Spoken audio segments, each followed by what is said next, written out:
السلام علیکم teacher. Good morning teacher. وعلیکم السلام۔ Very good morning to all of you students. بچوں، کل ہم نے مناجات نظم پڑھی تھی، آج ہم اس کے الفاظ مانی اور سوال جواب کریں گے۔ پیارے بچوں، یہاں پہ نظم مناجات کے الفاظ مانی دیے گئے ہیں۔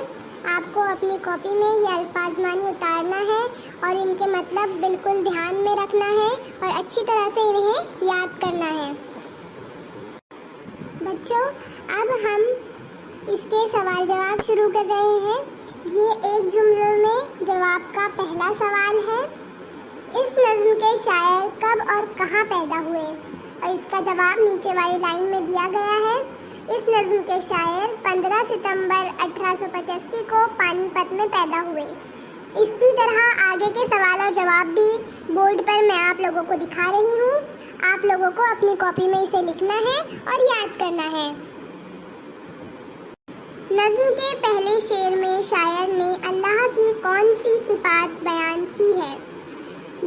جواب: شاعر نے اللہ کو بزرگ برتر اور حاجت روا کہا ہے۔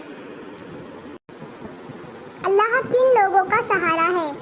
اللہ کمزور اور طاقتور سب کا سہارا ہے۔ اللہ کا حکم کہاں کہاں چلتا ہے؟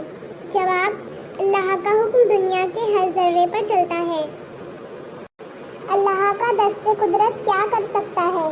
جواب: اللہ کا دست قدرت جسے چاہے عزت، جسے چاہے ذلت دے سکتا ہے اور افضل کو افضل بنا سکتا ہے۔ مردے کو جلانے سے کیا مراد ہے؟ نظم میں ایسا ہی ایک مصرع اور ہے، اسے تلاش کر کے اپنی جماعت میں سنائیے۔ تو بچوں، اس کا جواب ہے مردے کو جلانے سے مراد مرے ہوئے کو زندہ کرنا ہے۔